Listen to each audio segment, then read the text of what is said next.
2020 жыл дүйнөлүк жана улуттук экономиканын өнүгүүсүнө олуттуу таасирин тийгизди. Бул өз кезегинде бизнести аксатып, алар оор жоготууларга учурады. Президент ишкерлерди жана инвестицияларды колдоо үчүн жарлыктарды чыгарды. Ал эми экономика жана финансы министрлиги аны жүзөгө ашыруу планын иштеп чыкты. Буга байланыштуу Кыргыз Республикасынын өкмөтүнө караштуу экономикалык реформалар боюнча кеңеш түзүлгөн, өзүңүздөр билгендей. Кеңештин астында бир нече жумушчу топтор түзүлүп, сунуштар даярдалган. Буга чейин ал топко биз ушул бизнес коомчулуктун жана кызыктар мамлекеттик органдардын өкүлдөрүн да киргизгенбиз. Бул жалпысынан ишкерлер үчүн административдик тоскоолдуктарды кыскартуу, бизнес укук коргоо жана сот органдары менен өз ара аракеттешүүсүн жакшыртуу боюнча сунуштар даярдалып, өзүнчө пакет даярдалган жана бүгүнкү күндө ошол коопсуздук кеңешинин кароосуна чыгаруу боюнча иштер жүрүп жатат.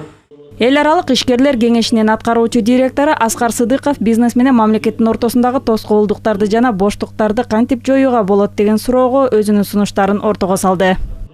Ишкердикке тоскоолдук кылуу деген жаза кодексинде бар экен. Ага санкциясы дагы катуу экен. Санкциясы акчалай дагы 200 миң, 500 миң рубльга чейин, анан 3-чү бөлүгүндө 3 жылга чейин эркиндиктен ажыратуу. Казакстанда 2-ден 8-ге чейин эркиндиктен ажыратуусу деген санкция бар экен. Ушул ишкердикте тоскоолдук кылуу боюнча. Ушуларды азыр киргизсек болот. Биз өткөрүп беребиз ошол беренелерди.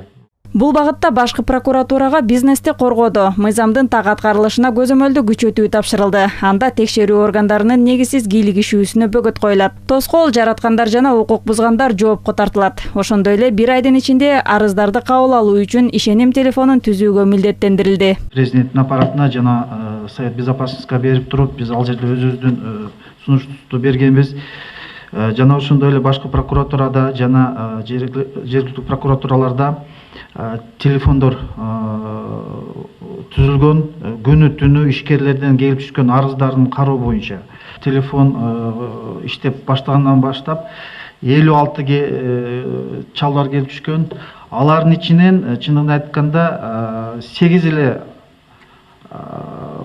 чалуу бул ишкерлерден келип түшүп атат, эми калганы болсо башка маселелерден келип түшүп атат.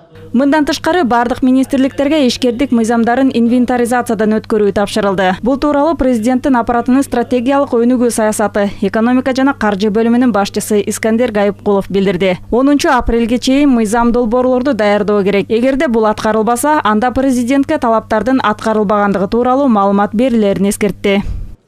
Революцияны кылып атабыз. Кайра карап туура эмес болуп атат дебиз. Но бирок бизде мамлекеттик кызматкерлер ойлонбой атабыз маселеничи. Ошол үчүн бул жерде атайын могу жыйынга биздин да келип катышып жатканыбыз президент тарабынан ар жумада мыйзамда указдардын аткарылышын көзөмөлгө алып, өзү ушул маселелерди тез арада чечип, шарт түзүлө деген болгон үчүн мондай сиздердин жыйынга келип отурабыз.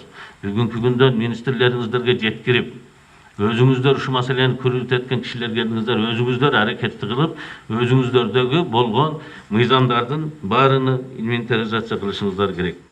Ошондой эле мамлекет ишкерлерди өлкөдөн чыгып кетпеш үчүн аларга ыңгайлуу шарт түзүп, ишин күчөтүшү керектигин Гайыпкулов кошумчалады.